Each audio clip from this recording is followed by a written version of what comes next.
بادشاہ یہ تخت و تاج کیا ہوتے ہیں، اس کی کوئی قیمت نہیں ہے۔ تو بادشاہ ہنس کے کہنے لگا اس فقیر کو باہر نکالو، اسے کیا پتا ہے کہ تخت و تاج کیا ہوتے ہیں، اس کی لذت کیا ہوتی ہے۔ جب خدام کھڑے ہوتے ہیں، استقبال کر رہے ہوتے ہیں، جب تخت پہ بیٹھے اور ساری رعایا نیچے بیٹھی ہوتی ہے، اس نے کہا نکالو فقیر کو، اس کو کیا پتا۔ بادشاہ ایک دن شکار کرنے گیا تو وہاں اس کا گھوڑا جو ہے وہ سرکش ہو گیا اور ایسی جگہ پہ لے گیا کہ جہاں نہ پانی تھا اور نہ کوئی اور چیز۔ بادشاہ وہاں ہانپ رہا ہے کہ وہی فقیر مشکیزہ ڈالے ہوئے گزرا اور آواز دے رہا ہے پانی لے لو، پانی لے لو۔ بادشاہ کی تو موت واقع ہونے والی تھی، آخری ہچکیاں تھی، تو اس نے آواز دی پانی۔ تو اس فقیر نے کہا کہ ہاں تمہارے پاس ہے کوئی قیمت پانی دینے کی؟ اس نے کہا میں بادشاہ ہوں اس ملک کا۔ اس نے کہا ہوتے ہوگے، مجھے غرض نہیں ہے، میں تو بیچتا ہوں پانی۔ اس نے کہا بابا میں بادشاہ ہوں، جو مانگو گے میں دوں گا، مجھے پانی دو، میں مر رہا ہوں۔ اس فقیر نے کہا آدھی حکومت لگے گی۔ اس نے کہا آدھی لے لینا، مجھے پانی تو دو، کیونکہ مر گیا تو ساری جائے گی۔ اس نے پانی کا گھونٹ دیا، پیاس کی شدت تھی، جب پانی کا کٹورا اس نے منہ سے لگایا تو پانی حلق میں اٹک گیا۔ اب پھر دوبارہ مصیبت بن گئی۔ تو اس فقیر نے کہا کہ میں حکیم بھی ہوں، اگر کہو تو تمہارا علاج کر دوں۔ اس نے کہا ضرور کرو، لیکن اس نے کہا میں یوں ہی نہیں کروں گا، آدھی باقی حکومت بھی لگے گی، وہ بھی لکھ دو۔ اس نے چمڑے کے اوپر لکھوا لیا، ساری حکومت لکھوا لی، اور اس نے اس کا علاج کیا فوری۔ جو اس کے پاس ٹوٹکا ٹونا تھا تو اس کا پانی حلق سے نیچے اتر گیا۔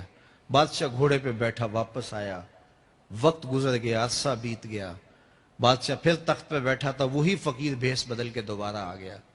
پھر اس نے نصیحت کی کہ آخرت کو یاد کرو، یہ دنیا کچھ نہیں ہے، 4 دن کی کہانی ہے۔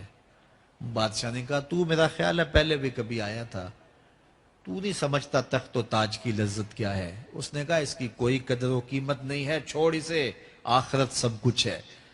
تو اس نے کہا نکالو اس فقیر بابے کو، یہ اس دن بھی آیا تھا تو آج پھر آ گیا ہے، اپنی راہ لے بابا۔ اس فقیر نے اپنے تھیلے سے وہ چمڑے کی دستاویز نکالی جس کے اوپر اس نے ساری حکومت لکھ کے دی تھی۔ اس نے کہا بادشاہ یہ ہے تیری حکومت کی قیمت، صرف 2 گھونٹ پانی، جس پر تو نازاں ہے، جس پر تجھے فخر ہے، تو قبل اس سے سورج مغرب سے طلوع ہو جائے، توبہ کا دروازہ بند ہو جائے، سانسیں اٹک کے حلق تک آ جائیں، اور ہماری زندگی کا دفتر سمیٹ دیا جائے، اور پھر پچھتائیں ہائے جو چند لمحے ضائع کیے، ہائے جو زندگی برباد کی، وہ کیوں برباد کی۔ کل کے پچھتاوے سے بہتر آج کا پچھتاوا، زندگی پلٹ ہوگا، وقت پر کافی ہے ایک قطرہ بھی آب خوش ہنگام کا، جل گیا جب کھیت برسا می تو پھر کس کام کا۔ آئیے میں اور آپ اپنی زندگی کو مالک کی چوکھٹ پہ، مالک کی دہلیز پہ لے جائیں، اس کے حضور سچی توبہ کریں، رجوع لائیں، اپنے گناہوں سے معافی مانگیں، وہ کریم ایک آنسو سے سارے گناہ معاف کر دے گا۔ اپنی آخرت کی تیاری کریں، کاروبار دنیا بھی کریں، لیکن اصل ہماری زندگی آخرت کی زندگی ہے۔ صحابہ کو خندق کھودتے دیکھا تو پیار آیا تو یہی کہا اللہم ان العیش عیش الآخرہ، اے اللہ زندگی تو آخرت کی زندگی ہے، فاغفر للانصار والمہاجرہ، میرے انصار کو بھی بخش دے، میرے مہاجروں کو بھی بخش دے۔ تو اللہ تعالی ہم سب کی مغفرت فرمائے۔ انسان کو اللہ تعالیٰ نے اتنی نعمتیں عطا کی ہیں کہ اگر وہ ان کا احساس کر لے تو کبھی بھی ناشکری اس کے انداز سے، رویے سے اور اس کی طرز زندگی سے ظاہر نہ ہو، بلکہ اس کا سانس سانس جو ہے وہ اللہ کا شکر کرے، اللہ کی تقدیس کے گیت گائے۔ لیکن یہ انسان ناشکرہ ہے۔ وَإِنَّهُ عَلَى ذَلِكَ لَشَهِيدٌ، اس پر اسے کوئی خارج سے گواہی کی ضرورت نہیں ہے، وہ خود اس پہ گواہ ہے، اسے خود پتا ہے کہ میں کتنا ناشکر۔ ذرا اندر اتر کے دیکھے تو اس نے کیا اس کی نعمتوں کا شکر ادا کیا ہے، اس کی کتنی بڑی نعمتیں ہیں حضرت انسان کو۔ انسان غور کرے، تدبر کرے۔ میں کئی دفعہ یہ بات بتا چکا ہوں، میرا ایک ملنے والا ہے، پیر بھائی ہے، تو اس کو مسئلہ کیا ہے کہ یہ جو منہ میں لعاب آتا ہے اس کی مقدار کم ہے۔ تو بنیادی طور پہ وہ لیکچرار ہے، تو اس نے روز جو ہے وہ طلباء کو لیکچر دینا ہوتا ہے تو 15 منٹ نہیں بول پاتا کہ منہ خشک ہو جاتا ہے.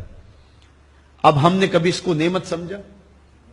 یہ جو منہ میں لعاب آتا ہے ہم کہتے ہیں کہ یہ ایک مصیبت ہے, تھوکتے رہتے ہیں, لیکن اگر اس کی مقدار کم ہو تو زندگی اوکھی ہو جائے. یہ نظام انہضام پہ بھی اثر انداز ہوتا ہے, اور پھر اس کی بینائی بھی کمزور ہو گئی, ایک آنکھ کی بینائی تو بالکل ختم ہو گئی. مرض کیا ہے, مسئلہ کیا ہے, کون سی نعمت کم مل رہی ہے؟ پانی نہیں مل رہا, مل رہا ہے. آکسیجن نہیں مل رہی ہے. گردش خون جاری ہے. کمی کیا ہوئی؟ کبھی سوچا بھی نہیں ہم نے. لعاب کی مقدار ضرورت سے کم ہے تو زندگی مشکل ہو گئی. انسان یہ لعاب جس کی اہمیت تیری نظر میں کوئی نہیں, یہ کم ہو تو پھر زندگی عذاب بن جائے. تو اللہ نے جو تجھے نعمتیں دی ہیں اگر وہ نہ ہوں تو پھر بتا زندگی کیسے گزرے.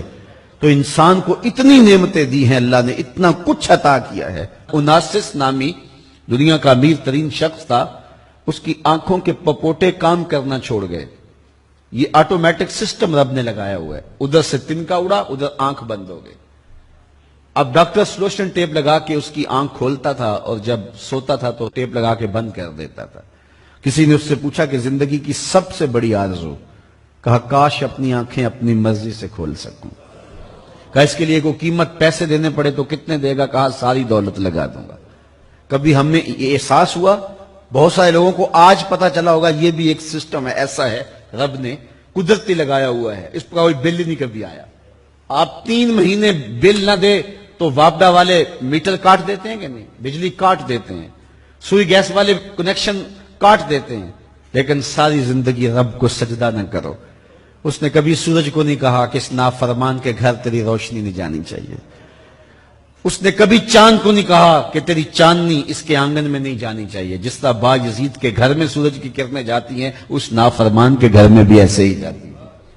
تو انسان کو اللہ نے بڑا کچھ دیا, لیکن یہ اس کے باوجود ناسپاس ہے, ناشکر گزار ہے. تو کہا اس کے لیے کوئی اس کو خارج سے دلیل لینی چاہیے. انسان اگر اپنے پہ غور کرے تو انسان کے اندر ہی سب کچھ ہے. میں کہاں کھڑا ہوں مجھے پتا ہے, آپ کہاں کھڑے ہیں آپ کو پتا ہے.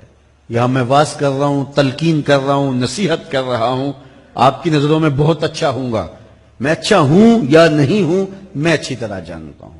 آپ میری نظروں میں بہت اچھے ہیں, آپ اچھے ہیں یا نہیں ہیں یہ آپ اپنے سے پوچھیں, آپ اچھی طرح جانتے ہیں.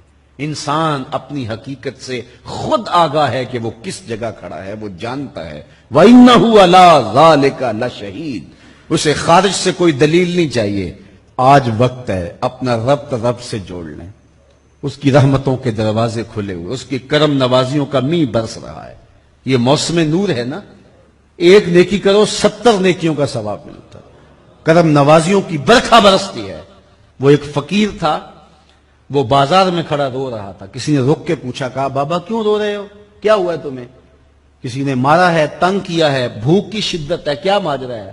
کہا نہ بابا یہ میرے مسئلے نہیں ہیں. کہا پھر کیوں کھڑے ہو؟ وہ مجذوب تھا. کہنے لگا میرا پروگرام بنا کے بندوں کی اور رب کی صلح کروا دوں.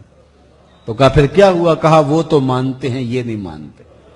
وہ تو کہتا ہے لے آئے نے میری دہلیز پہ, ایک آنسو سے سارے گناہ معاف کر دوں, لیکن یہ میری سنتے ہی نہیں ہے. ایسا پیار ہو گیا دنیا سے, میری بات ہی نہیں سمجھتے. میں انہیں سمجھاتا ہوں, آگے سے مجھے پتھر مارتے ہیں. میں ان کی خیر کے لیے ان کو کہانی سنا رہا ہوں, میاں یہ دنیا عارضی ہے, لیکن یہ مجھے گھور گھور کے دیکھتے ہیں. مجھے ان کی عقل پہ رونا آ رہا ہے. وہ کہتا ہے لے آ میری چوکھٹ پہ, ابھی معاف کر دوں گا, ایک آنسو سے سارے گناہ دھو ڈالوں گا, سمندر کی جھاگ کے برابر بھی گناہ ہیں تو مٹا ڈالوں گا. لیکن یہ سمجھتے نہیں ہیں. خیر وہ چلا گیا. اگلے دن گیا تو قبرستان کے قریب سے گزرا تو وہ فقیر وہاں کھڑا رو رہا تھا. تو وہ پھر رو گیا. کہا بابا عجیب کہانی ہے تیری, بازاروں میں بھی روتا ہے اور قبرستانوں میں بھی روتا ہے, آج کیا مسئلہ ہے؟ کہا آج بھی میرا کل والا ہی مسئلہ ہے. کہا آج کیا مسئلہ ہے؟ کہا آج میں ادھر آیا تھا کہ ان کی اور رب کی صلح کروا دوں. تو کہا آج پھر کیا بنا؟ کہا آج یہ مانتے ہیں وہ نہیں مانتا. تو قبل اس سے کہ وہ وقت آئے کہ پھر وہ نہ مانے, آج لے ان کی پناہ, آج مدد مانگ ان سے, کل قیامت کو نہ مانیں گے اگر مان گیا. تو یہ تھوڑا وقت ہے زندگی کا, اس زندگی کو غنیمت سمجھے. آفاق کے ہر ہر گوشے میں قرآن سنا کر دم لینا، اب رکنا نہیں، اب تھمنا نہیں، فردوس میں جا کر دم لینا، آفاق کے ہر ہر گوشے میں قرآن سنا کر دم لینا، اب رکنا نہیں، اب تھمنا نہیں۔